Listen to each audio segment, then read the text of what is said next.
The two-parter Wicked Stepbrothers episodes aired back to back, but in case you missed the first half hour, Zack recaps.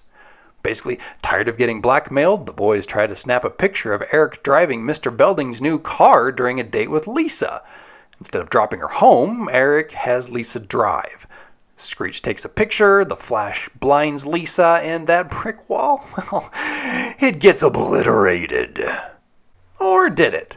Because I'm pretty sure this white brick top is the same as this white brick top, but we've just taken the shrubs from the top and put them in the front now.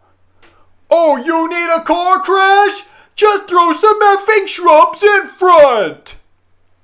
Not quite being at the brick wall also explains why there isn't a parking curb under the Miata, despite Lisa definitely bumping over something. In showcasing the damage, Lisa sits very still. But where's Eric? Did he get thrown clear? Nope. He'll be very present throughout the episode. Eric and Lisa's date was to end at 11 p.m. on Saturday, so the boys somehow get access to the school's auto shop around midnight. How? And I know Miatas are adorably small, but even still, how did they get it through that door? There's so little room to maneuver a car outside. Estimated damages, $600. The only way we'll get $600 is to win the lottery. Another plan, Master Morris? Monday morning rolls around and Lisa is just beaming about the date, crash and all. And despite everyone watching knowing that Eric is lame, she asks him to attend the MC Hammer concert with her. Over at school, Zack unveils his plan. It's a raffle, and the winner gets $600. So of course everyone is all in. Even Herbert Hodis in those pants. Screech learns that he is going to win. Yippee! Jesse is concerned. Slater, I thought you took care of that. Hey, I did. Just not well. This scene gives us two weird chronal anomalies. First, when announcing the raffle, Slater says the winner will be decided in Mr. Sachs' Algebra Class. We learned in part 1 that Zack and Eric shared that class first thing in the morning. Mr. Sachs even says, "Good morning, everyone." Why point this out? The winner will be announced in Mr. Sachs' Algebra Class this afternoon, so be there. Yeah. Well, apparently Algebra Class floats between mornings and afternoons. Our second chronal anomaly is kind of offensive. It's cool. Belding won't be back for 2 days. I heard this and thought, since when? Well, that's okay. There's no hurry. I'm going to be away all weekend, and Mrs. Belding's birthday is not till next week. We went from Slater having the weekend to install the CD player to the boys having 2 extra days in the school week to fix the car. Time Lords, thy names are Zack and Slater. And because we're just making things up, Mr. Belding makes up that he left a conference early to make our boys sweat. You'd think these 2 episodes were written by different writers and there's a natural disconnect on timelines. You'd think that was the case. This Mr. Belding timeline feels offensive because it just seems like the writers figured they could throw anything at us dummies and we'd accept it as a legit part of the narrative. To make up for this slight, the show at least gives us another scatting Belding. Hey gang, guess who's back early? So Mr. Belding is back and our boys suddenly don't have the 2 days they never should have had. This is especially bad because Mr. Belding has a slew of new CDs he wants to blast in that little convertible. Bo Jackson sings the blues. Hey, Bo knows blues. If you don't know Bo, that's kind of the whole joke here. Bo Jackson was amazing. Despite being a Heisman winner at Auburn, he preferred to play baseball. The Raiders would later bring him on part-time and Bo soon excelled in both sports, becoming the first professional athlete to be named an All-Star in 2 different sports. Due to his athletic prowess, Nike used him for their Bo Knows campaign, which made it seem like this absolute specimen could do anything. So when Zack says Bo knows blues, no one would doubt this. Cookies!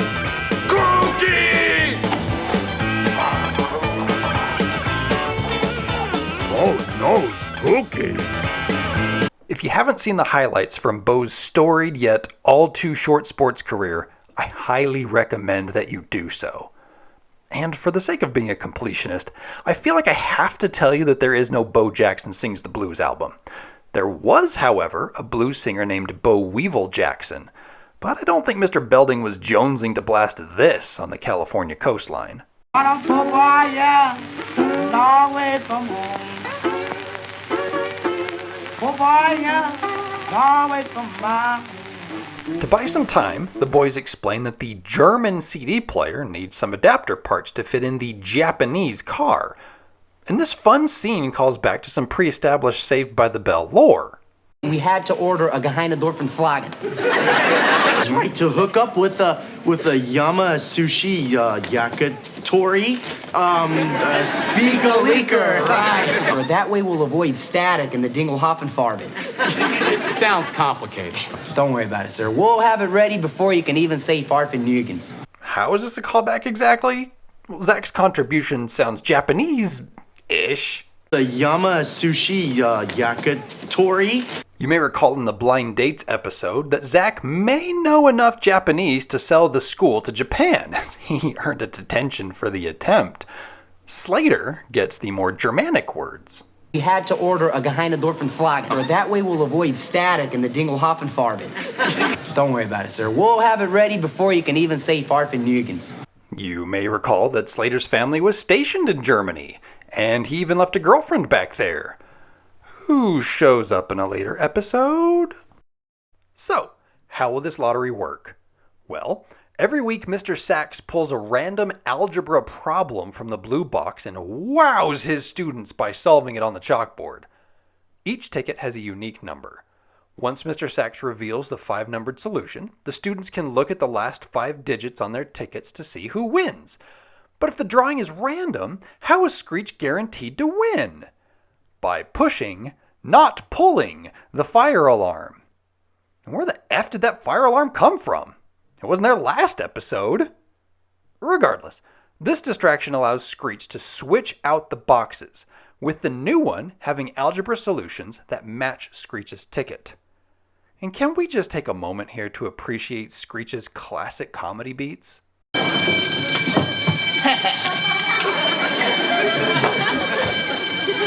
All right, Mr. Sachs, let's do some maths. The crowded room explodes with each revealed number. But not Eric. I hardly noticed him nearly frozen in the sea of the excitement. The solution is revealed and Screech has won. Now, you all know I'm highly suspicious of anything on the chalkboards. So, I did the math myself to confirm that Mr. Sachs wasn't just blindly fulfilling plot points here. We're good! The answer legitimately is 59,472. Now, I would like to take a moment to apologize to my algebra teacher, Ms. Kraft. I once railed in class how stupid variables are and how algebra was going to be worthless in the real world. Little did I know that I'd one day have a Saved by the Bell themed YouTube series where I would need to scrutinize an algebra teacher's work. Ms. Kraft, I'm sorry. Algebra does have real life uses. Screech laments not truly winning the money. The closest I ever came was winning 3rd place at the Wile E. Coyote lookalike contest. That must have happened between now and Aloha Slater. 3rd place? Wow! I once finished 5th in an Alf lookalike contest. Screech is coerced into handing over the money and, gosh dang it, does anyone ever check the stalls? We've had Belding eavesdropping while sloppy plopping. We've had nerds listening in on the secret about Kelly jonesing for Screech. And we've had Slater pop up and say this. It's incredible what you can hear standing on a toilet. So I guess we shouldn't be surprised how Eric learns that the lottery was rigged. We also shouldn't be surprised that he's going to use this info to further blackmail the guys. So Zach's like, F it. The only reason Lisa went out with you is because I bribed her. Do I feel bad for Eric? Nope. Do I feel bad for Lisa when Eric understandably cuts all ties with her? Yeah. In shop class, Coach Santaski is surprised at the quality of car Mr. Belding provided them. This baby's only got about $500 worth of damage on it. Initially, the assignment is to take apart the carburetor. Eric, never satisfied and looking for some payback, proposes something else. I just think we could learn a lot more if we took apart the whole car. Oh, don't do that. Please don't do that. You're being a tool, man. Despite his best efforts, Screech is unable to dissuade the class from disassembling a brand new Miata and leaving the parts uncategorized on the shop floor. What? And Screech got left by the class for 2 hours because apparently Eric learned that tires are Screech's one weakness. Now, while Zack and Slater try to figure this out, we can visit Eric in his room. He's done some redecorating, so let's see what we can learn about him. Eric clearly likes sports. We've got boxing, which is accentuated with every 90s teen boy's favorite Rocky movie poster, as well as some weights, a football helmet, soccer ball, basketball, and 4 baseball gloves. And we know Eric likes the Mets. He's even got a Dwight Gooden poster. But he also has a Yankees poster? I may have read the Bible wrong, but I thought it said no man can serve 2 masters, for either he will hate the Mets and love the Yankees, or else he will hold to the Yankees and despise the Mets. Ye cannot stand for both New York clubs. Eric also really likes Motley Crue, as he has a poster here and at least 2 on his door. This third may also be Motley Crue, as we know Tommy Lee loved filling out a set of briefs. Motorhead is over here, and I'm not sure who this band is, but there's a Misfits poster to the side of it. And over here, we have one of Jesse's posters. Either production thought keeping the black poster would add to Eric's edgy decor, or he and Jesse both share a passion for fighting nuclear testing, and that's something they can bond over. Oh, holy farts. What did we miss? So Jesse attempts to smooth things over on Lisa's behalf, but quickly learns how Eric got the Miata taken apart. They'll never get it back together by tomorrow. And that'll teach him to mess with me. You are a selfish, inconsiderate excuse for a human being. If I was a guy, I'd punch you out. And then Eric commits the cardinal sin of calling Jesse a chick. Just a chick? I can't believe you just did that. 2 things here. First, it is weird that Jessie swings her right fist to connect with Eric's right eye. Was that bad aim? Bad blocking? Unclear. But it's not impossible, so we'll give it a pass. Second, listen to how fired up Jessie is after that punch. I can't believe you just did that. She freaking asks him if he wants more. I can't believe you just did that. Ha! Eat a fart, you friggin' turd. I tried to make us like a real family, but you wouldn't even give it a chance. And you know what? I don't want a brother anymore. Eat all the farts. Now, it should be remembered that Zack can change car tires without getting dirty, and that Slater can turn this into this within a matter of hours. So our Time Lord should have no problem with Mr. Belding's car. Their body language says the plot needs them to fail. Well, guys, what are we gonna do? Gotta take the heat. There's nothing left to do but tell Belding the truth. Super small boom. And so they try. Nope, read that wrong. And so they lie. But Belding is not really listening. They all go and see that everything's fine. Mr. B gets called away, and the big reveal is that Eric put the car back together. Now, I've made it perfectly clear that I hate this guy. He's aggressively flirty, he blackmails anything that moves, he can't choose between the Mets and the Yankees. He deserved that punch and a meal made exclusively of farts. But I can't deny that this scene redeems Eric in my eyes. And it's not just because of a convenient superpower that puts a car together and gets our guys off the hook. It's because he finally shows a shred of humility. Look, guys, I don't fit in around here, so I'm moving back to New York. We can finally give Eric some grace after just a little bit of vulnerability. Maybe Kelly was right all along. What's wrong with you guys? You're not even giving this guy a chance. He's new at school, he has no friends, he's in love with Lisa and she won't even talk to him. I'm ashamed of you. Ugh. Hold up. Kelly hasn't been in this episode, at all. I feel like I should be making a much bigger deal out of this, but I don't have time for a Kelly's missing freakout. Tiffani Thiessen must have been sick or something. Nobody knows. Back to Eric, who we kinda like now, especially after this touching exchange. Shalom, Zach. See you, Curly Conan. You say that out loud. Hey, take care of my sister. And then we move into a scene that only works in television. Eric tells Jessie that he's moving back to New York, and she does this, "But my friends are all awkwardly waiting in the hall to convince you otherwise," sort of thing. And it's true. Zack wants Eric around to keep him on his toes. Screech offers to introduce Eric to more friends. I could introduce you to some pretty cool guys. Do you play chess? That's a great delivery, but Lisa's argument is far more compelling. Please don't go. I'd really miss you.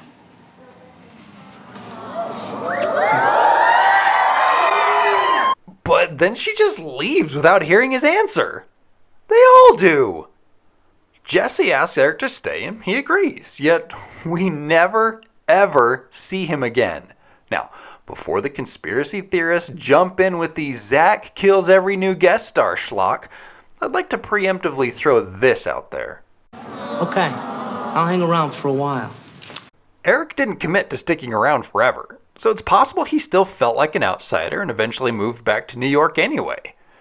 Not that I freaking mind. This two-parter storyline made me rethink the series in an odd way. This is the first time I've ever cared about a character's sibling, outside Kelly, of course. We all know that Kelly's family is a friggin' jumble. First she had 7 kids in the family, but now we've proven there are 8. Kenny Leonard was once called the youngest, despite an episode with Billy already being produced. Maybe this disarray with her family made the writers hesitant to add siblings to other characters. Eric is the first instance we get of hearing about a Jessie step-sibling. Lisa? No siblings. Screech? No siblings. Zack? No siblings. Slater? None so far, but we do know there's at least a sister, as an upcoming episode is called Slater's Sister. I just find this non-diverse sibling situation kind of interesting. Sticking with a Kelly-related theme, I previously noted that The Last Dance and The Aftermath were produced back-to-back, and the big breakup episode, Fake IDs, was produced later. The only 2 episodes produced in this gap were these Evil Stepbrother episodes. I was curious before if Jeff was mentioned in these episodes, and it's pretty easy to see that he wasn't. In the first part, Kelly is reduced to riffing and looking good. She had no time to comment on her relationship with Jeff, and in the second part, well, Kelly wasn't even in it, so continuity can stay intact. The evil stepbrother Eric Tramer was played by Josh Hoffman. Fun fact, he and Elizabeth Berkeley went to the same high school in Michigan. They probably didn't know each other, as he was 2 years older, and she understandably moved and graduated from a California high school. Josh did a fantastic job with the Eric character, as he sleazeballed his way into my very real hatred. It takes talent to make the audience really feel for a character in one way or another, and my hat goes off to Josh for that. His acting resume isn't robust, so I thought I'd do a deep dive to see if he had similar traits in other roles, like smiling too much, freezing in class when a teacher walks by, or talking like this. In my school, you'd just be a puppy. Louie, this could be the beginning of a beautiful friendship. That's cool. Yeah, but after he kills me, he'll kill you. Bummer. Josh's manager was busy in 1991. Not only did Josh get this guest spot in Saved by the Bell, but also one in Blossom and a main role in the CBS series Teach. In Blossom, Josh played Blossom's boyfriend who went off to college. In a letter, he expresses an eagerness to get back, and Blossom dreams what their reunion could look like. No, Blossom, you are enchanting and captivating and wonderful. Oh, Ricky. Oh, Blossom. Oh, Ricky. Blossom, it's time to wake up. Freaking dad's ruining steamy teenage dreams! It turns out that Ricky, Josh's character, is buds with Joey, Blossom's brother, and Ricky doesn't want the impending breakup to ruin their friendship. Impending breakup? Oh no! While Josh's role is relatively small, he is the catalyst for Blossom's young response to heartbreak. Denial in how she really feels, a touch of some delicious anger, sweeping depression. All in all, I think Josh did a great job here. Teach is about a likable black guy who gets a new job where everything is all white. And if you're wondering why I'm showing you Blazing Saddles, it's because the parallel is bridged by Norman Steinberg, a writer for both productions. Oh, you haven't heard of Teach? And the official beginning of summer is still a week away, but fall already looms in the thoughts of network TV programming czars. Will their primetime lineups hit or miss? The study was done by Bulzell Incorporated. According to the study, there will be plenty of failures, and a show called Teach on CBS may have a particular distinction. Teach could be one of the first programs to be canceled, I think. Yup! Despite producing 13 episodes, Teach was canceled after airing 4. It's difficult to track down the episodes, and some can be found, but with major bootlegging-ish distractions. But the pilot episode at least shows us that Josh played Friedman, the brains of a group of friends who get busted and have to attend music class with the new black guy. It's all fun and games until Friedman decides that he would rather be expelled than sing. But after a heart-to-heart over another era-appropriate red convertible, everything's fine. Honestly, Teach wasn't a bad show, but it was a very 90s show, and how it tried to throw how edgy it was definitely trying to be in the viewer's face. Oh, be still my beating heart. And if you enjoyed that shirtless action, stick around, because a few years later, Josh Hoffman appeared in a 2-parter episode of Step by Step.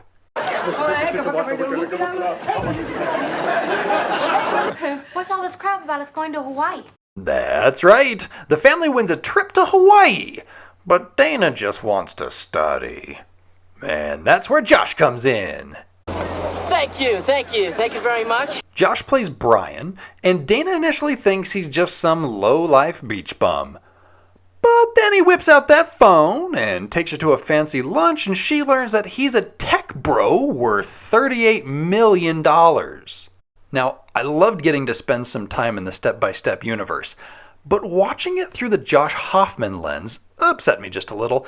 Don't get me wrong, I loved seeing Cody search for gold and find out that it was a Hawaiian sunset all along, and watching to see if Frank could get Carol to learn how to relax, and seeing if JT would ever get to meet the hot bikini girl, and the youngsters acing a sandcastle competition. But, we learned that Brian is a successful dude, but then the rest of his screen time is, montage stuff? Here's why this is an issue. I want you to marry me.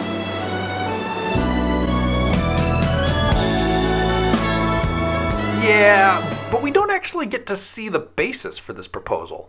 This plot point goes from young love to A, Dana is too young to be in this kind of love, or B, Carol's judgy responses pushing Dana to say yes. It would have been nice to see if the relationship was any deeper than he has money and is fun. Dana isn't that shallow, so we can only assume they discussed religious beliefs on a waterfall walk, political leanings while frolicking in the sand, what 3 albums they would want if stranded on a desert island while intimately dancing, family size while horseback riding in the shallows, thoughts on fitness and nutrition while oiling and lotioning, and how we feel about that prenup while making out in all the water. Since we know so little about the Brian character, it's no surprise when Dana ignores all the flimsy plot points and flashes a bit of empowerment by saying that she can't just accept a life provided by Brian. She needs to see where her life wants to take her. Sorry, Brian. It would be sadder if the show let us get to know you. It would be another 4 years until Josh's next on-screen appearance in the movie Back in Business. It's not a big part. His role is that of rookie cop. This friggin' smoke show is tasked with distracting Josh's character while generic hero number 1 sneaks in to get a suit. She does a great job making him do a terrible job. And gonna linger just a little more here. After Back in Business, Josh Hoffman seems to have left the industry, though I can't find anything on his post-Hollywood life. He did reemerge in 2017 for a guest spot in the very mini-series Clarity. He's a therapist with maybe a minute of screen time, and I hope you appreciate this renegade footage, as it's the only way I can show you what he looked like in the role. And if you can believe it, there was another guest role in the show with an actor with the last name Hoffman. Monty Hoffman, no relation to Josh Hoffman, played Coach Santaski. While he had some on-screen roles in The Fresh Prince of Bel-Air, Boy Meets World, The Drew Carey Show, and several others, he was primarily known as a stand-up comedian. During his life, he beat a cocaine addiction as well as a bout with throat cancer. He died in 2013 and appears to have had a very polarizing personality, as he was seen as either a great friend or the worst person on the planet. And that's the Wicked Stepbrother two-parter. Whew, what a friggin' trip, yo! The last time you had a great idea, I wound up naked in a jar full of jelly beans.